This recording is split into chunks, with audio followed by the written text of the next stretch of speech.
کوئی مفاہمت ہوگی حکومت کے ساتھ کوئی بیٹھ کے مطالبات طے کیے جائیں گے؟ میں نے بات کر دی کہ حکومت کے ساتھ مٹی پاؤ کی بنیاد پہ تو نہیں ہم بیٹھیں گے نا. حکومت اصلی ہو یا نقلی ہو حکومت ہوتی ہے, ڈگری اصلی ہو یا نقلی ہو ڈگری ہوتی ہے, تو ہم اس بات کو تسلیم نہیں کریں گے. فیض حمید کیس میں کوئی بھی اگر ملوث ہوا کسی بھی عہدے پر, چاہے وہ فائز ہو, تو انہیں جو ہے وہ سزا دی جائے گی. یہ کہنا کہ فیض حمید کا کوئی 9 مئی سے تعلق ہے اور فیض حمید کی وجہ سے کسی اور کا تعلق ہے, یہ کچھ بھی نہیں ہے. خان صاحب اپنے سٹانس پر ڈٹے ہوئے ہیں. جب تک جو خیانت ہوئی ہے 8 فروری کو اس کا مداوع نہیں ہوگا تو ہم ایک جھوٹی حکومت کو تسلیم نہیں کریں. کافی عرصے سے خان صاحب کو جو ہے وہ قید میں رکھا گیا ہے, تو اب تک ان کے حوصلے جیل میں کہا, وہاں صحافی حضرات بھی موجود تھے کہ میں پوری عمر جیل میں رہنے کو تیار ہوں. لوگوں کا خیال تھا کہ ایک ہفتہ نہیں رہ سکتا. عزم یہ ہے کہ میں کبھی بھی یزیدیت کے سامنے گھٹنے نہیں ٹیکوں گا, کبھی بھی مجھے مروب نہیں کیا جائے گا.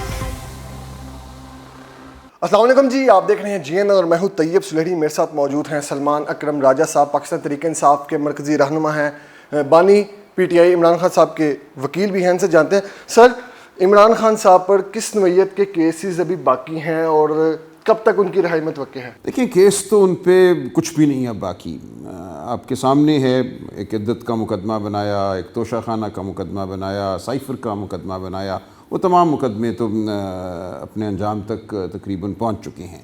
جو ان کو ٹرائل کورٹ سے سزائیں دی گئی تھیں وہ سزائیں اپیل میں اعلیٰ عدالتوں نے ان کو مسترد کر دیا ہے.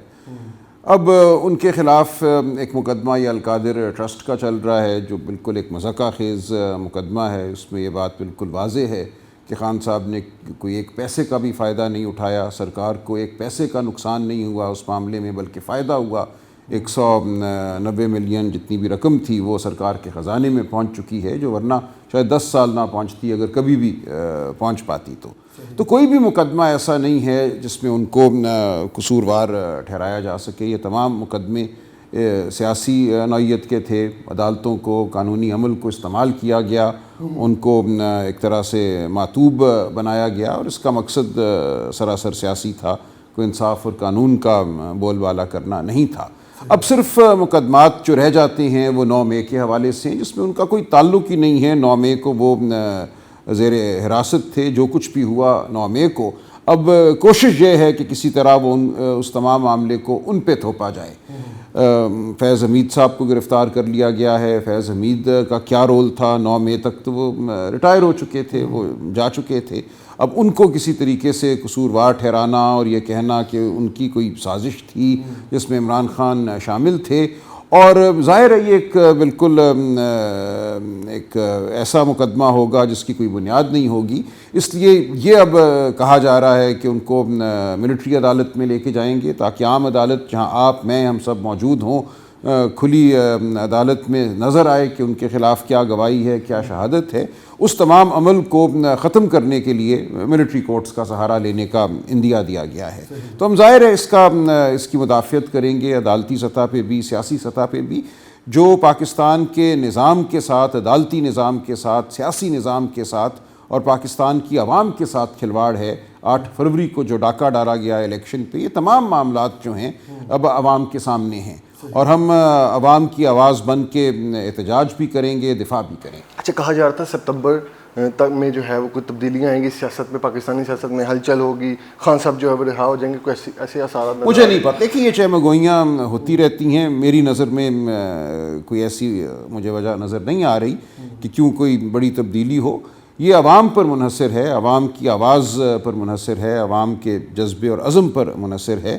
ہم عوام کا ساتھ دیتے رہیں گے عدالتی سطح پہ. ظاہر ہے عدالتیں ہماری جو کرتی ہیں وہ ہمارے سامنے ہے.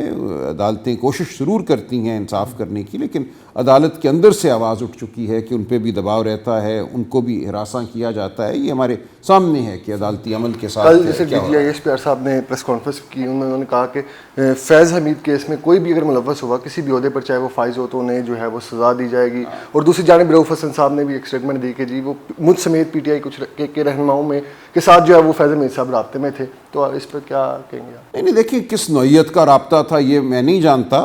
عید مبارک, خیر مبارک والا رابطہ تھا یا کوئی اور رابطہ تھا, اس کے علاوہ کچھ نہیں تھا. مجھے اس بات کا پورا یقین ہے. لہٰذا یہ کہنا کہ فیض حمید کا کوئی 9 مئی سے تعلق ہے اور فیض حمید کی وجہ سے کسی اور کا تعلق ہے، یہ کچھ بھی نہیں ہے۔ دیکھیں یہ اسی طرح کے مقدمے ہیں جیسے پہلے ہم دیکھ چکے ہیں، وہ عدت کا مقدمہ ہو یا وہ سائفر کا ہو، یہ ایک دن ہوا میں بالکل بلبلے کی طرح پھٹ کے تحلیل ہو جائیں گے۔ صحیح۔ اچھا 8 ستمبر کا جو جلسہ ہے، خان صاحب کا کہنا تھا کہ جی میں بھی چاہے منع کر دوں تو یہ جلسہ جو ہے ملتوی نہیں ہوگا، تو اب کیا لگ رہا ہے کہ اسلام آباد میں بالکل ہوگا؟ اب تک کے حالات کے مطابق تو آپ کو اجازت ہے، لیکن کچھ لگ رہا ہے کہ گرفتاریوں کے دوبارہ چانسز ہیں یا دیکھیں وہ تو ہو رہا ہے، پکڑ دھکڑ ہو رہی ہے، پورے پنجاب میں ہو رہی ہے، ہمیں اطلاعات آ رہی ہیں، لوگوں کے ڈیروں پہ گھروں پہ حملے ہوئے ہیں، توڑ پھوڑ کی گئی ہے، لوگوں کو گرفتار کیا گیا ہے۔ یہ بات ظاہر ناقابل قبول ہے، لیکن یہ اب اس حکومت کا وتیرہ بن چکا ہے یہ عمل، تو ہم اس کے باوجود آگے بڑھیں گے۔ یہ چھوٹے موٹے جو چٹکلے ہیں ان کی وجہ سے ایک بڑا عمل، بڑا تاریخی اور سیاسی عمل نہیں رکے گا۔ امن عامہ بل جو سینٹ میں پیش کیا ہے، کہا جا رہا ہے جی پی ٹی آئی کے جلسے کو روکنے کے لیے یہ بل اب تو نہیں ہو سکتا نا، دیکھیں اب یہ جلسہ تو اتوار کے دن ہونا ہے، اس سے پہلے تو کوئی قانون سازی ممکن نہیں ہے۔ صحیح۔ تو بل جتنے مرضی ہوں سینٹ کے سامنے یا قومی اسمبلی کے سامنے، وہ قانون تو نہیں بن جاتا۔ لیکن اگر روکا جاتا ہے تو کیا حکمت عملی پی ٹی آئی کی جانب سے بنائی گئی ہے کوئی؟ نہیں دیکھیں حکمت عملی کیا، اگر آپ کے سامنے کوئی بدماش آ کے کھڑا ہو جائے، بدماشی کرے، تو آپ اس کا جواب بدماشی سے نہیں دیں گے۔ ہمارا یہ مصمم ارادہ ہے کہ ہم اپنا آئینی قانونی حق استعمال کریں گے، ہم قدم بڑھاتے رہیں گے، ہم جلسہ گاہ تک پہنچیں گے، وہ کر گزریں جو کرتے ہیں، ہم اپنا آئینی اور قانونی حق استعمال کریں۔ صحیح۔ اچھا رانا ثناء اللہ صاحب نے بیان دیا کہ نواز شریف صاحب پی ٹی آئی سمیت دیگر جو ہے وہ سیاسی جماعتوں کے ساتھ جو غیر مشروط مذاکرات کرنا چاہتے ہیں، تو آپ کو کیا لگتا ہے کہ ان کے ساتھ کوئی مفاہمت ہوگی، حکومت کے ساتھ کوئی بیٹھ کے مطالبات طے کیے جائیں دیکھیں گے؟ جب تک تو یہ اصرار کرتے ہیں کہ ہماری فارم 47 کی حکومت کو قبول کرو، حکومت اصلی ہو یا نقلی ہو حکومت ہوتی ہے، ڈگری اصلی ہو یا نقلی ہو ڈگری ہوتی ہے، تو ہم اس بات کو تسلیم نہیں کریں گے، کیونکہ ووٹ جو ہے وہ ایک امانت ہے جو عوام نے ہمیں سونپی ہے، تو اس امانت میں ہم خیانت نہیں کریں گے۔ میری کل بھی عمران خان صاحب سے بات ہوئی ہے، ہمارا یہ موقف بالکل قائم رہے گا۔ اسپیکر کے چیمبر میں جو ملاقات بھی ہوئی تو خان صاحب کی رہائی کے دیکھیں وہ تو ملاقاتیں روز ہوتی ہیں، قومی اسمبلی میں ہمارے ممبران بیٹھے ہوئے ہیں، سینٹ میں بیٹھے ہوئے ہیں، کمیٹیاں ہیں، ان میں کام ہوتا ہے، تو اس سطح پہ تو ملاقات ہو رہی ہے، گفتگو بھی ہو رہی ہے۔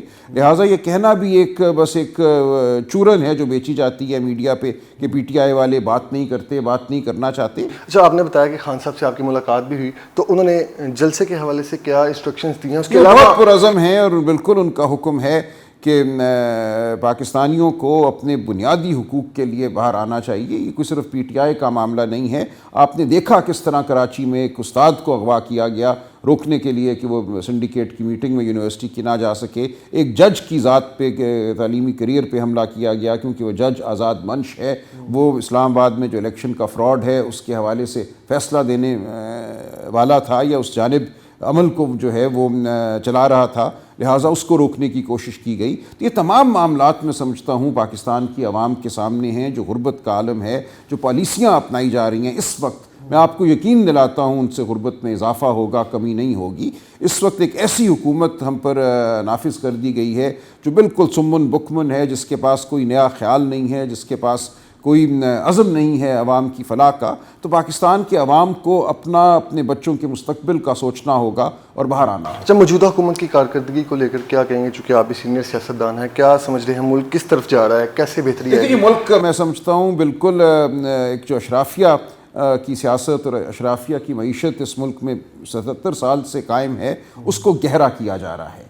کوئی ایک چیز بھی مجھے ایسی نظر نہیں آتی جو عوام دوست ہو، جس سے ہم یہ سمجھیں کہ ملک میں کوئی ایسی تبدیلی لائی جا رہی ہے جو آگے بڑھ کر عوام کی فلاح کا باعث بنے گی۔ یہ وہی کچھ ہو رہا ہے جو 77 سال سے ہوتا رہا ہے۔ صحیح۔ عوام کے لیے بہتری کس طرح ہو سکتی ہے، کیا کہیں گے؟ دیکھیں اس کے لیے بہت سے معاملات ہیں، تفصیلی گفتگو کی جا سکتی ہے، میں اس وقت تو کوئی بہت بڑی بات نہیں کروں گا، لیکن آپ یہ دیکھیے کہ بجلی کا ہی آپ معاملہ لے لیجئے، بجلی کے نظام میں سمجھتا ہوں بنیادی تبدیلیوں کی ضرورت ہے، وہ تبدیلیاں نہیں کی جا رہی۔ اسی طرح جو ہمارا ٹیکس کا نظام ہے اس میں بنیادی تبدیلیوں کی ضرورت ہے۔ کیا یہ گیا کہ تنخواہ دار طبقے پر مزید بوجھ ڈال دیا گیا، جو ان کو کمزور نظر آتا ہے اس کے اوپر مزید بوجھ ڈالتے ہیں۔ آپ کسی بھی شعبے کو اٹھا کے دیکھ لیجئے، کوئی تبدیلی آپ کو ایسی نظر نہیں آئے گی جو عوام دوست ہو، جو غریب دوست ہو۔ آپ کو یہی نظر آئے گا کہ جو اشرافیہ ہے، جو بالادست طبقے ہیں ان کو مزید تحفظ دیا جا رہا ہے اور عوام کو مزید نچوڑا جا رہا ہے۔ خان صاحب اپنے سٹانس پر ڈٹے ہوئے ہیں یا ملک کی بہتری کے لیے لگتا ہے کہ حکومت کے ساتھ مل بیٹھنا پڑے یا ضرورت پڑے؟ دیکھیے میں نے بات کر دی جی، حکومت کے ساتھ مٹی پاؤ کی بنیاد پہ تو نہیں ہم بیٹھیں گے نا۔ جب تک جو خیانت ہوئی ہے 8 فروری کو اس کا مداوع نہیں ہوگا تو ہم ایک جھوٹی حکومت کو تسلیم نہیں کریں گے۔ ایک کافی عرصے سے خان صاحب کو جو ہے قید میں رکھا گیا ہے، تو اب تک ان کے حوصلے بہت بلند ہیں۔ کل انہوں نے بالکل برملا یہ جیل میں کہا، وہاں صحافی حضرات بھی موجود تھے، کہ میں پوری عمر جیل میں رہنے کو تیار ہوں۔ لوگوں کا خیال تھا کہ 1 ہفتہ نہیں رہ سکتے، 2 ہفتے، ظاہر ہے کہ پوری عمر وہ نہیں رہیں گے، انشاءاللہ وہ بہت جلد ہمارے درمیان ہوں گے، تمام جھوٹے مقدمے جو ہیں وہ تتر بتر ہو جائیں گے۔ لیکن ان کا عزم یہ ہے کہ میں کبھی بھی یزیدیت کے سامنے گھٹنے نہیں ٹیکوں گا، کبھی بھی مجھے مروب نہیں کیا جائے گا۔ خان صاحب کے آکسفورڈ یونیورسٹی کے چانسلر والے معاملے پر کہا جا رہا ہے حکومت کی جانب سے رکاوٹیں ڈالی جا رہی ہے، اس میں کتنی صداقت ہے؟ جی بالکل ڈالی جا رہی ہیں، مضمون لکھوائے جا رہے ہیں، پاکستان کی تضحیک کی جا رہی ہے۔ دیکھیں کچھ بھی کیا کہہ سکتے ہیں وہ اس حوالے سے، لہٰذا عمران خان صاحب دنیا کی نمایاں ترین شخصیات میں سے ہیں، لہٰذا ان کا چانسلر بننا پورے پاکستان کی میں سمجھتا ہوں ایک باعث تعظیم ایک عمل ہوگا۔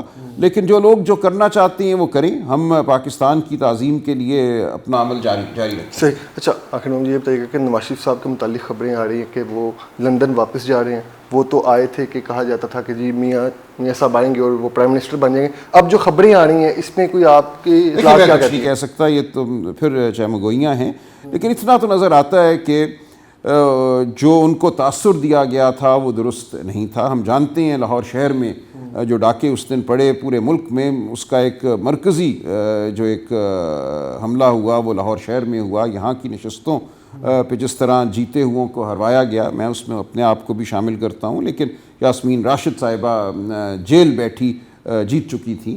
رات 3:30 بجے RO کو تبدیل کیا گیا حلقہ NA 130 میں، نیا RO آتا ہے اور وہ ایک نیا ہم کہتے ہیں نتیجہ مرتب کرتا ہے۔ اس حوالے سے مقدمات کو چلنے نہیں دیا جا رہا۔ آخر میں جو آپ اپنے حلقے سے الیکشن ون کر رہے تھے، یہ بتا دیجیے گا کہ وہ کیس جو ہے معاملہ ٹھنڈا ہو گیا ہے؟ کیونکہ سب کو پتا ہے کہ آپ جو وہاں سے جیت رہے تھے ایک دم سے جو ہے وہ ہر ایک کو پتا ہے کہ الیکشن کون جیتا۔ 1,60,000 ووٹ تو وہ میرے مانتے ہیں نا، ایکسیپٹ کر لیا آپ نے؟ بالکل ایکسیپٹ نہیں کیا، ہم نے اس کے خلاف اپیل دائر کی ہوئی ہے، لیکن الیکشن کمیشن اور اب سپریم کورٹ کا ایک اسٹے آرڈر ہمارے راستے میں حائل ہے، ہمارے مقدمے کو چلنے نہیں دیا جا رہا۔ پوری کوشش یہ ہے کہ من پسند جج مقرر کیے جائیں، ریٹائرڈ جج مقرر کیے جائیں، تو پورا جو ایک ڈھانچہ تھا ہمارا الیکشن اپیل کو سننے کا، اس کو تبدیل کر دیا گیا ہے اور سپریم کورٹ سے اسٹے لے لیا گیا ہے۔ تو یہ تو عالم ہے ان کے خوف کا، حقیقت کا سامنا نہ کر سکنا۔ خان صاحب تو جیل میں پھر خوف کس بات کا ہے؟ ہمیں خوف نہیں ہے، خوف ان کو ہے۔ حکومت مجھے کیا پتا ہے، ان کو خوف یہی ہے نا کہ جھوٹ سامنے آ جائے گا، فریب سامنے آ جائے گا۔ دیکھیں 8 فروری کو جو آج حکومتی جماعت ہے، میں آپ کو پورے وثوق سے کہتا ہوں تمام ملک میں انہوں نے 16 سیٹیں جیتی تھی، ٹھیک ہے، میں اس کو 15 نہیں کرتا، 16 جیتی تھی، اور 16 سیٹوں والی جماعت کو آپ نے حکومت دے دی۔ آپ نے اتنا بڑا ڈاکہ ڈالا پاکستان کی عوام کی رائے پر، پاکستان کی عوام کے ووٹ پر، کہ آپ نے ایک 16 سیٹوں والی جماعت کو نہ صرف حکومت دی، اب آپ کی خواہش اور کوشش ہے کہ اس کو 2/3 اکثریت دے کے اس سے آئینی ترامیم کروائی جائے۔ تو یہ ایک اتنا اندوہناک واقعہ ہے کہ میں نہیں سمجھتا پاکستان کی عوام اس کو قبول کرے گی اور معاملات سب اچھا ہے کی بنیاد پر چل سکیں گے۔ لیں جی، سلمان اکرم راجہ صاحب ہمارے ساتھ موجود تھے، آپ نے ان کی گفتگو ملاحظہ کی۔ آپ بھی اپنی رائے کا اظہار کمنٹ سیکشن میں ضرور کیجیے۔ اسی کے ساتھ ہی اپنے میزبان کو دیجیے اجازت۔ اللہ نگہبان۔